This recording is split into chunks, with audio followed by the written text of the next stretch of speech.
Mesdames et messieurs, bonsoir et bienvenue pour ce premier épisode du Petit Boromien. Voilà, j'espère que vous allez bien. Et aujourd'hui, du coup, nouveau format, comme vous pouvez le voir, costard. Je me suis dit, on s'habille bien parce qu'on va présenter du coup plusieurs petites rubriques dans ces épisodes, du coup, dans cette nouvelle série qui débarque. Alors, première rubrique, tout simplement, ce sera l'invité de la semaine, l'invité qui est un invité très spécial aujourd'hui, que je suis très heureux de recevoir. Donc, vous allez voir ça juste après. On a aussi la nouveauté, que ce soit technologique ou la nouveauté agricole de la semaine. Ensuite, vous allez avoir l'actu de la semaine et pour finir, les modes de la semaine sur Farming, parce que bien évidemment on n'oublie pas Farming sur la chaîne, c'est un truc qui je pense est un petit peu la base de la chaîne, c'est Farming. Donc on va présenter 5 modes si je dis pas de bêtises, mais tout ça vous verrez à la fin de la vidéo. Pour commencer, on laisse place à l'invité de la semaine avec moi-même sur une petite interview d'un invité très spécial. Je vous laisse le découvrir maintenant.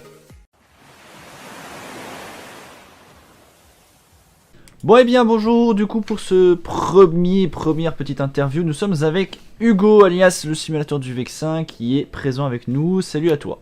Mais bien le bonjour. Comment ça va aujourd'hui? Aujourd'hui ça va très bien, je dois bien vous l'avouer qu'aujourd'hui je vais plutôt pas mal. Il faut savoir du coup que Vexin qui est dans la team, dans la team en général, et donc il joue à Farming Simulator avec nous, mais du coup raconte-nous un petit peu ton rapport par rapport à l'agriculture en général, que ce soit IRL ou que ce soit aussi au niveau de la simulation. Alors, je vais commencer par le côté simulation, je finirai par le côté IRL. En gros, en termes de simulation, je suis sur YouTube depuis pas très longtemps, depuis moins d'un an, très exactement. Je fais en tout cas de la simulation agricole sur YouTube depuis moins d'un an.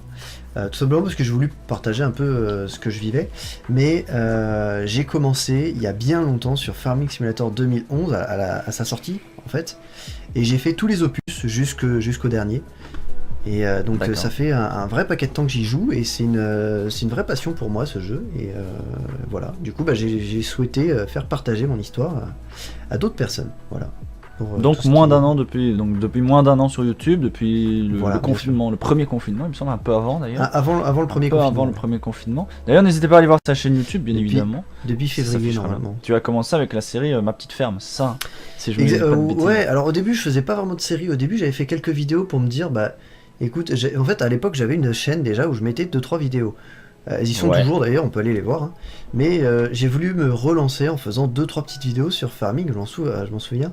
À la base j'étais sur la map Ellerback, et puis je me suis dit, écoute on va faire juste 2-3 vidéos, on va voir si ça... Tu vois, on va tâtonner, on va voir si ça commence à plaire. Ça plaît aux gens. Voir. Bon, effectivement, comme à chaque personne qui débute YouTube, il n'y a pas beaucoup de vues.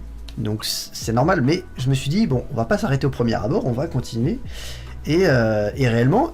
j'ai continué et franchement c'était vraiment cool et plus ça va, plus il y avait de monde. Du coup je me dis bah écoute voilà on va créer une série en fait et j'attendais en fait de trouver quelqu'un avec qui jouer parce que je voulais pas jouer tout seul et du coup bah, j'ai rencontré Bastien et Bastien est arrivé avec moi. En fait Bastien c'était la rencontre exceptionnelle genre la rencontre exceptionnelle. Non mais vraiment parce qu'en fait il était sur un de mes lives et j'ai dit et il me dit, est-ce que c'est possible de jouer avec toi? Genre le truc qui de base fait chier tous les youtubeurs, tu vois. Genre une question comme ça, tu te dis, bah je vais pas répondre. Moi-même, à l'heure actuelle, je réponds pas à une question comme ça, tu vois. Mais moi, comme c'était mes premières personnes qui me regardaient, je crois on était 3 ou 4 sur le live, un truc comme ça, je me suis dit, bah ouais, vas-y, moi je suis chaud, j'ai personne avec qui jouer.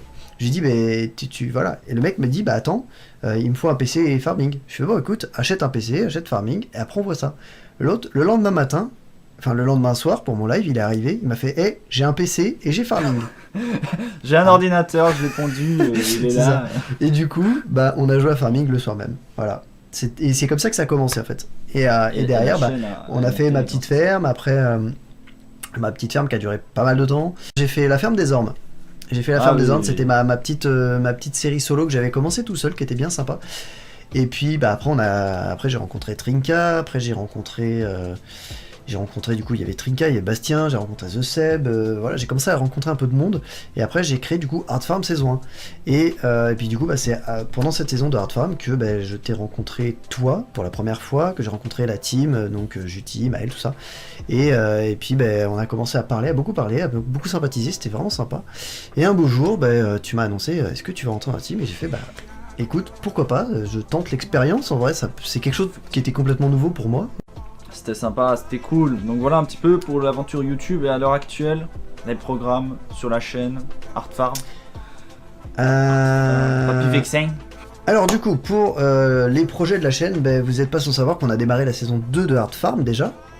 Ouais. Donc on est à fond sur la saison 2 de Hard Farm, dont tu fais partie d'ailleurs maintenant. Effectivement. Donc on est à fond sur cette... Enfin moi en tout cas, personnellement, je suis à fond sur cette saison 2.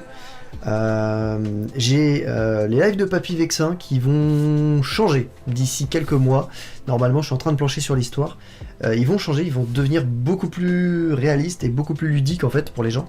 Et j'ai envie de créer vraiment un truc, un style, genre à chaque fois de faire des petits courts-métrages de 15-20 minutes pour raconter des histoires. Genre, ce sera Papy Vexin qui raconte ses histoires, genre en mode autour d'un feu de camp, ou Papy juste sur son canapé avec des palmiers derrière. Enfin voilà, j'ai pas mal de petites idées, pas mal de petites histoires qui vont se mêler à tout ça et qui peuvent être vraiment bien.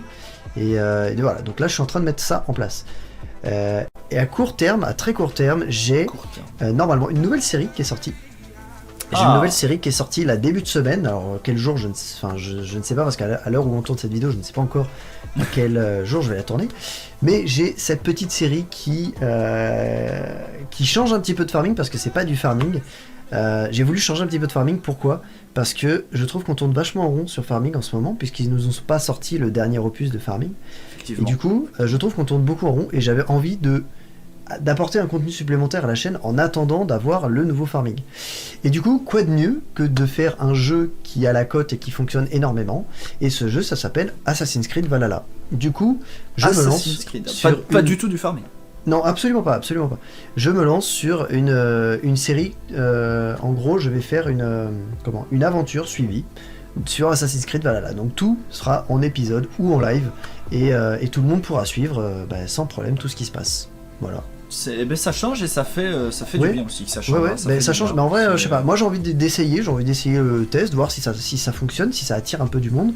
Je me dis qui ne tente rien n'a rien. Donc pourquoi pas essayer quoi. Ça me coûte rien. Comme c'est un jeu auquel je joue, auquel j'aime jouer, Assassin's Creed, je me suis dit, allez, c'est parti. Voilà. Et ben c'est nickel, donc voilà un petit peu pour le programme de la chaîne du coup du simulateur du Vexin, n'hésitez pas à aller voir sa chaîne. Et donc maintenant au niveau du coup IRL vis-à-vis de l'agriculture, du coup dis-nous un petit peu plus. Au niveau de l'agriculture, c'est quelque chose que j'ai voulu faire depuis tout petit, travailler dans l'agricole, sauf que je me suis jamais lancé dedans. Parce que je t'avoue quand même que les contextes économiques actuels, et notamment au niveau des agriculteurs, me faisaient énormément peur. Ce qui est totalement logique. Voilà, ça me faisait extrêmement peur. Et du coup, j'avais besoin de partir sur quelque chose, enfin qui était pas plus simple, mais qui rassurait et beaucoup plus. Donc je suis parti du côté du paysage, qui reste dans la nature, c'est quelque chose qui reste dans la nature et qui est tout à fait... intéressant à aborder comme sujet, je trouve. Donc j'ai fait mes études dans le paysage. Bon, faut dire que j'ai toujours été passionné par les arbres, notamment par les lagages, et c'est pour ça qu'aussi j'ai fait du paysage pour pouvoir être élagueur après. Chose que je suis actuellement. Comment ? Et lagueur professionnel. Oui, bien sûr, diplômé et tout ça. Non. Diplômé. Attention. Et du coup, non, sinon, rapport à l'agriculture, j'avais un oncle qui était dans l'agriculture, qui était éleveur de vaches laitières. J'ai un oncle pareil qui était viticulteur, lui il a pris sa retraite. Il était viticulteur, donc il avait ses vignes, tout ça, on travaillait, tout ça. Et j'ai toujours adoré ça, j'ai toujours aimé ce métier et j'ai toujours adoré faire ça. Et du coup, voilà, j'ai jamais réellement voulu me lancer là-dedans, mais voilà, ça a toujours été un milieu qui m'attirait depuis tout petit, vraiment depuis tout petit, puisque quand je m'en souviens, quand on me demandait les jouets, machin, j'étais toujours en mode tracteur. J'avais que ce mot-là à la bouche, genre le mot tracteur. Et du coup, j'ai toujours été passionné par les machines, par les animaux, par le travail de la terre, par tout ça. Et voilà, du coup, j'ai un rapport extrêmement serré avec le monde agricole, parce que j'aime énormément ça. Mais voilà, je décide de pas en faire ma vie, tout simplement parce que ça fait peur au final, et ça reste assez compliqué économiquement parlant. Relation très rapprochée niveau familial, mais pas plus que ça, à part du coup paysagiste. Au niveau du professionnel, donc, ça reste au une niveau grande du professionnel. Passion, après, au niveau du professionnel, l'avantage c'est que moi sur mon travail, je suis quand même équipé de tracteurs, donc je conduis quand même des tracteurs. Voilà, j'utilise quand même des gyrobroyeurs, j'utilise De temps en temps, on utilise des outils de travail du sol. Voilà, c'est sympa. Il y a quand même le maniement des véhicules agricoles qui sont quand même. Oui, bien sûr, qui est quand même un peu là. Ok, bon bah écoute, si tu n'as plus rien à rajouter, merci du coup d'avoir un petit peu parlé de ton ressenti. Encore merci d'être dans la team. De rien, c'est normal. C'est normal. Très plaisir d'être dans la team. On retrouvera du coup Vexin, en vrai avec nos deux chaînes presque toute la semaine sur YouTube, hein, on va pas se mentir. C'est ça. Non, et donc voilà, n'hésitez pas à vous abonner à sa chaîne YouTube.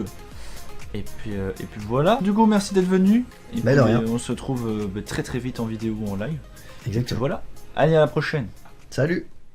Voilà, j'espère que l'invité vous aura plu, j'espère que cette petite interview vous aura plu. Je voulais faire un truc pas trop long, mais je voulais faire un truc assez sympa. Donc voilà, dites-moi un petit peu ce que vous en pensez.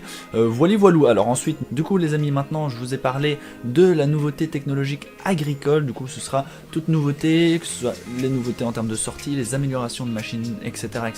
Ça peut être aussi exactement dans l'élevage, un petit peu de tout. Je vous laisse avec la nouveauté, c'est maintenant, c'est tout de suite. Let's go. Les amis, bienvenue donc dans cette première chronique de la nouveauté de la semaine. Et oui, donc chaque semaine effectivement il va y avoir des nouveautés de la semaine. Et cette semaine dans le terme agricole on parle dans le machinisme. Dans le machinisme on parle dans la marque Pottinger. Alors Pottinger qui fait plein des herses rotatives notamment, des semoirs, des cultifs, plein de choses. Et ici on va parler de leurs nouvelles herses rotatives qui vont sortir très bientôt, c'est-à-dire la 503C et la 403C qui fait respectivement 4 et 5 mètres de largeur. Du coup il faut savoir les amis que ces herses rotatives vont servir notamment pour les tracteurs avec beaucoup de chevaux, allant jusqu'à 320 chevaux, ce qui est vraiment pas mal étant donné que c'est une grosse largeur de travail. Néanmoins, il y a des nouvelles technologies qui ont été apportées à ces herses rotatives, notamment le fait que lorsqu'elles sont repliées, elles font 2,55 m de large, donc elles sont un peu plus compactes, et elles sont aussi rapprochées un petit peu de l'essieu arrière pour éviter le délestage de l'essieu avant. Alors qu'est-ce que c'est le délestage de l'essieu avant? Le délestage c'est tout simplement le fait de enlever de la masse à l'essieu avant. En fait c'est pour comprimer un petit peu le truc pour que ce soit moins long, comme ça le poids est plus vers le centre et moins vers l'arrière pour éviter qu'il lève plus facilement. Voilà un petit peu pour ce qui est du délestage. Ensuite donc cette herse rotative, qu'est-ce qu'il y a de nouveau concrètement? Cette herse rotative possède 4 rotors par mètre de largeur. Ces 4 rotors par mètre de travail vont permettre de diminuer la puissance requise pour faire le même travail sur une même largeur de travail. Voilà, c'est une petite nouvelle technologie. Alors aussi au niveau de tout ce qui est des commandes de hauteur de travail du sol, les rotatives donc peuvent régler la hauteur des rotors pour rentrer dans le sol, et toutes ces commandes là se font sur le côté de la machine, se font plus, tout est centralisé sur le côté de la machine. Ça va permettre de gérer la hauteur centimètre par centimètre, ce qui est extrêmement précis. Au niveau des rouleaux, nous avons 3 sortes de rouleaux possibles. Les rouleaux paquaire, prisme ou profilé. Alors on peut avoir 2 diamètres différents pour les paquets et pour les prismes. Voilà, donc ça c'est vraiment cool. Voilà un petit peu pour la fiche technique. L'ancienne version c'est la 103C. Donc voilà un petit peu pour tout ce qui est la nouvelle Pottinger. J'espère que ça vous aura plu du coup pour cette première nouveauté de la semaine. Voilà, je sais pas trop ce que ça donne, je vais voir. C'est assez court mais j'aimerais bien faire une vidéo non plus pas très longue. Et il y aura normalement des petites images, voilà, notamment là maintenant de certains outils du Pottinger. Voilà, certains outils Pottinger, voilà, donc n'hésitez pas à aller voir. On a notamment cette marque dans Farming et ça c'est vraiment cool. Voilà pour la nouveauté, j'espère que j'ai été clair, que c'était pas trop long, j'espère qu'il y aura des belles petites images, etc. Maintenant on va passer sur un truc un petit peu différent, on passe sur l'actu de la semaine. C'est pas vraiment la même chose, ça ressemble fortement, mais c'est pas la même chose, c'est pas une nouveauté, c'est vraiment l'actualité au niveau agricole global. Ça peut être les cultures, ça peut être les machines, ça peut être le climat, ça peut être un petit peu de tout. Vous allez voir ça juste après le petit générique, donc je vous laisse place à l'actu de la semaine. Du coup aujourd'hui on va parler des coopératives agricoles qui pour beaucoup d'agriculteurs ont trahi leur raison d'être. Et ça je vais vous expliquer pourquoi. Du coup en fait qu'est-ce que c'est une coopérative agricole? Mais il faut savoir que les coopératives agricoles de base c'est arrivé au 19e siècle. Et ça servait à regrouper les récoltes de plusieurs agriculteurs pour mettre tout en commun pour être sûr d'arriver à vivre durant l'année. Donc tout était regroupé. Suite à ça, il y a eu des guerres. Il y a eu la Première Guerre mondiale, la Deuxième Guerre mondiale, il y a eu d'autres guerres bien évidemment aussi dans le monde. Mais ces deux guerres ont fait énormément de choses et ça a obligé, on va dire, les coopératives d'évoluer et de changer un petit peu leur façon de faire et leur raison d'être, comme on peut dire, tout simplement pour survivre également de leur côté. On va revenir un petit peu aux guerres, notamment à la Première Guerre mondiale, parce que suite à la Première Guerre mondiale, il y a l'État. L'État a favorisé l'amélioration, le développement et l'évolution de toutes ces coopératives afin qu'elles servent d'intermédiaires entre les agriculteurs et les acheteurs. Voilà un petit peu ce qui a fait que déjà à ce moment-là, après cette première guerre mondiale, déjà les agriculteurs trouvaient que effectivement les coopératives agricoles perdaient un petit peu leur sens. Ensuite il y a eu la deuxième guerre mondiale. Et là, il y a eu l'arrivée de la politique agricole commune et des lois de modernisation agricole. C'est quelque chose que l'État a mis en place et qui a obligé les coopératives à changer encore une fois leur façon d'être parce qu'elles vont se mettre à travailler sur les progrès agronomiques et l'amélioration des rendements. C'est-à-dire qu'elles vont commencer à regarder comment on peut faire pour améliorer le rendement en termes de revenus, en termes de récolte, etc. ce qui n'était pas du tout le but à l'époque. Ensuite, dernière chose, c'est en 1980. 1980, il y a eu une surproduction. C'est-à-dire que tellement il y avait de rendement, tellement ils avaient réfléchi suite à la Deuxième Guerre mondiale à faire du rendement, du chiffre, du rendement, il y a eu une surproduction totale de toutes les récoltes. Ça a été très problématique. Donc, les coopératives ont dû mettre un système d'internationalisation et de diversité. C'est-à-dire que ce n'est plus resté dans le local, ça a été France, Belgique, international, même Amérique, donc ça s'est vraiment internationalisé et diversifié, c'est-à-dire que ça n'a plus fait que les récoltes de base. Ça a considérablement changé vraiment la vision des choses par rapport aux agriculteurs. Encore une fois, ils se sont dit, ils savent pas gérer et ils vont encore essayer de chercher plus loin pour gagner encore plus d'argent. Donc voilà un petit peu pour ce qui était l'aide de guerre et 1980. Les coopératives agricoles du coup ont eu 4 différentes raisons d'être. Il y a tout d'abord la toute première, celle de base, celle qui a été initiée, c'est-à-dire protéger et défendre les agriculteurs, comme je dis, défendre de la faillite, en regroupant tout dans un seul endroit. Ensuite il y a eu l'amortissement des crises et l'orientation du monde agricole. Donc ça c'était suite à la première guerre mondiale. Voilà, tout ce qui était la modification, l'évolution, etc., etc. Et ensuite, après la Deuxième Guerre mondiale, il y a eu la modernisation de l'agriculture et gagner de la compétition, c'est-à-dire encore plus le chiffre, le rendement, beaucoup de rendement. Et ensuite, 1980, grosse surproduction, et du coup ils ont dû changer, et il a dû y avoir un marché de sécurité et de revenus, c'est-à-dire il fallait s'assurer d'avoir du revenu et de ne pas être en surproduction, de vendre tout ce qu'on faisait. Voilà un petit peu pour ce qui était les 4 raisons de vivre différentes que les coopératives ont dû mettre en place et regrouper.